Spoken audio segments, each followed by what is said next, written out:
എന്താണ് nano cardiology?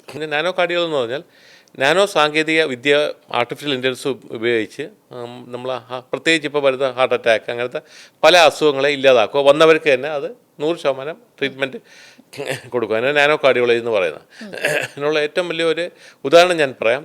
ഇപ്പോൾ തന്നെ നമുക്ക് ഹാർട്ട് അറ്റാക്ക് തന്നെ ഹൃദയസ്തംഭനമുണ്ട്, ഹൃദയാഘാതമുണ്ട്. ഹൃദയസ്തംഭനം സഡൻ കാർഡിയാക് ഡെത്തും, ഹൃദയാഘാതം എന്ന് പറഞ്ഞാൽ മയോകാർഡിയൽ ഇൻഫാർക്ഷൻ എന്ന് പറഞ്ഞാൽ നമ്മൾ രക്തക്കുഴലിലുള്ള ബ്ലോക്കിന്, മറ്റേതെന്ന് പറഞ്ഞാൽ ഇലക്ട്രിക്കൽ കണ്ടക്ഷൻ ഡിഫക്റ്റ് കൊണ്ട് വരുന്നതാണ്. അപ്പോൾ ഹാർട്ടിങ്ങനെ വൈബ്രേറ്റ് ചെയ്ത് പെട്ടെന്ന് ഫ്ലട്ടർ ഫിബ്രിലേഷൻ വന്ന് പെട്ടെന്ന് അങ്ങ് നിൽക്കുന്നതാണ്. ഇതിപ്പോൾ ഞാൻ മയോകാർഡിയൽ ഇൻഫാർക്ഷൻ വരാം. മയോകാർഡിയൽ ഇൻഫാർക്ഷൻ എന്ന് പറഞ്ഞാൽ പ്ലേക്ക് വന്ന് പ്രത്യേകിച്ച് കൊറോണറി ആർട്ടറി ഉണ്ട്, അതിൽ പ്രത്യേക ബ്ലോക്ക് വരണയാണ്. ബ്ലോക്ക് വരുമ്പോൾ ഹാർട്ടിലോട്ടുള്ള രക്തോട്ടം കുറഞ്ഞ് ഹാർട്ടിന് ഓക്സിജൻ കിട്ടാതെ മരണപ്പെട്ടു പോകുന്ന ഒരു അവസ്ഥയാണ്. മയോകാർഡിയൽ ഇൻഫാർക്ഷൻ തന്നെ ഇപ്പം ആൻറ്റിയറിലുണ്ട്, ലാറ്ററുണ്ട്, ഇൻഫീരിയർ പല ഉണ്ട്, ഇൻഫീരിയർ വാള്, ലാറ്റർ.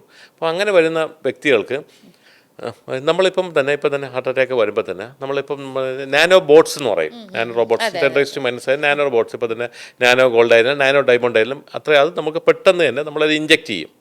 നാനോ ബോട്ട്സ് എന്ന് പറഞ്ഞാൽ 16 കിടക്കുന്ന എന്ന് പറഞ്ഞാൽ നമ്മൾ നാനോ ഡയമണ്ടായിട്ട് നാനോ ഗോൾഡ് എന്ന് പറഞ്ഞാൽ ബോഡിക്ക് കമ്പാക്റ്റബിൾ ബോഡി. ഇപ്പോൾ നമ്മൾ നേരത്തെ ഞാൻ പറഞ്ഞ പോലെ ആർട്ടിഫിഷ്യൽ ഇൻ്റലിജൻസ് വെച്ച് തന്നെ അത് ട്രേസ് ചെയ്ത് കറക്റ്റ് ആ ബ്ലോക്കിൻ്റെ അവിടെ വന്നിട്ട് ആ ബ്ലോക്കിനെ അത് ഫുള്ളും ക്ലിയർ ചെയ്തിട്ട് ബാക്കിയുള്ള ആർട്ടറിയുടെ ബ്ലോക്ക് ഫുള്ളും നാനോ ബോട്ട്സ് ഫുള്ളും ക്ലിയർ ചെയ്ത് ഒന്നീ നമ്മളെ തൊറാസിക് ഡക്റ്റിൽ അബ്സോർവ് ചെയ്ത് നമുക്ക് നമ്മൾ യൂറിൻ വഴി അങ്ങ് പോകും, അല്ലെങ്കിൽ നമുക്കത് റിട്രീവ് ചെയ്തെടുക്കാം.